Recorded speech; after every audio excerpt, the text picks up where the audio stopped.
വാർത്തകൾ തുടരുന്നു. കോഴിക്കോട് ഫറൂഖിൽ ട്രെയിൻ കയറുന്നതിനിടെ കാൽ വഴുതി വീണ യുവതിക്ക് ദാരുണാന്ത്യം. ഫറൂഖ് റെയിൽവേ സ്റ്റേഷനിൽ ഇന്ന് വൈകിട്ടാണ് സംഭവം. കാൽ വഴുതി ട്രെയിനും പ്ലാറ്റ്ഫോമിനും ഇടയിൽ വീഴുകയായിരുന്നു. വിവരങ്ങളുമായി രാഹുൽ സുരേഷാണ് ചേരുന്നത് കോഴിക്കോട് നിന്ന്. രാഹുൽ, വളരെ ദാരുണമായ ഒരു സംഭവമാണ്. എന്താണ് അവിടെ സംഭവിച്ചത്? എപ്പോഴായിരുന്നു സംഭവം?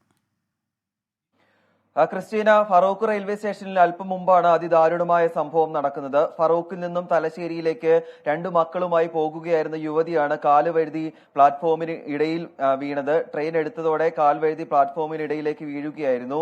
രക്ഷപ്പെടുത്താൻ ശ്രമം നടത്തിയെങ്കിലും അത് വിഫലമാവുകയായിരുന്നു. ട്രെയിൻ പുറപ്പെട്ടതിന് ശേഷമാണ് യുവതിയെ അവിടെ നിന്നും പുറത്തെടുക്കാനായത്. തുടർന്ന് ഉടൻ തന്നെ കോഴിക്കോട് മെഡിക്കൽ കോളേജിലേക്ക് യുവതിയെ മാറ്റിയെങ്കിലും ജീവൻ നഷ്ടമാകുകയായിരുന്നു എന്നാണ് നമ്മൾ മനസ്സിലാക്കുന്നത്. തലശ്ശേരി സ്വദേശി 44 വയസ്സുള്ള വഹീദ വീഹയാണ് കൊല്ലപ്പെട്ടിരിക്കുന്നത്.